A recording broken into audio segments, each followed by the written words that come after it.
Hey, it's Billy J, Story Moto ADV. As far as COVID-19 goes, you can go to any of the websites and really see what's going on in New York. And I've been talking to a guy there today. Heck of a dude. He is there in the 4 counties, the hardest affected in New York. Yeah, a lot of people may not know this. I didn't know it. Insane spike in New York City. And it's just heartbreaking. Like, as I was communicating with him, I was reading what he was saying to me, and I just, man, I about lost it. Like, it hit me for the first time that this is happening. You know, New York 3 days ago. Hang on.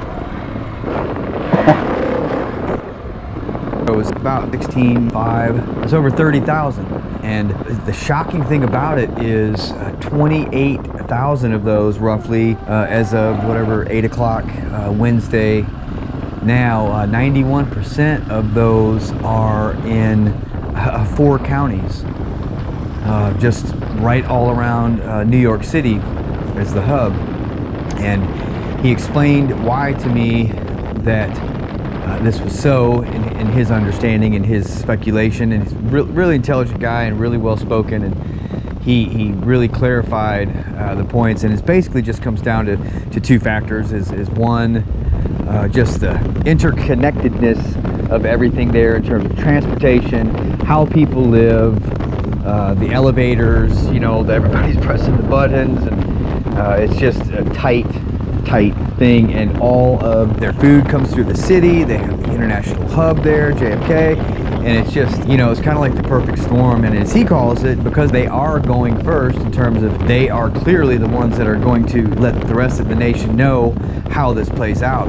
2 things that are kind of scary is, number one, just the large number compared to everybody else. New Jersey's 3,000, you know, at the time of this, and California's near there, and they're at 30,000. So it speaks to the fact that this virus is opportunistic as hell. And so what his point was about going first was not only that they would be showing people, you know, what we'll be able to see from them how this plays out, but also that they just really had their guard down. Nobody, again, took it seriously, and he said it himself. He's in Suffolk County, I think, and you know, holed up in a house with a mom who's advanced in her years, and trying to make sure she stays safe. And he said that even after the governor put out the guidelines for the social distancing, that people were still in droves in the parks. And you know, he said the crowds were smaller, but there's still hundreds of people playing things like even basketball, if you can imagine. You know, that is a germ.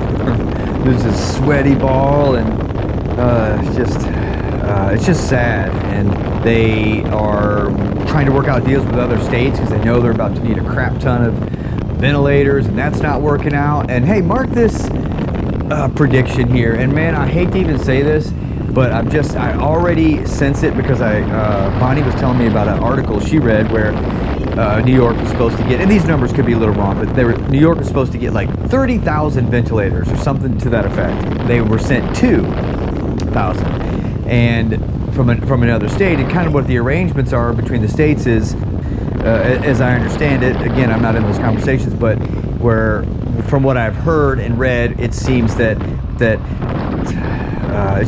New York is one state who's going first, as is the case with New York City, that they will be asking for other states' equipment, and then, you know, disinfecting it, and then, because they'll be through their spike, and then they'll be able to send that equipment and their equipment to those states that didn't need it yet, because they, in the timeline, are not that far along. So the prediction is that, just like in Italy, it was shared with me that the European Union, it's like a Germany and, oh man, I'm gonna forget it right now, Netherlands, I think. Don't take that to the bank, but I know Germany was in this list of the 2 names. Just basically voted to cut Italy off. And the Italians are infuriated. You know,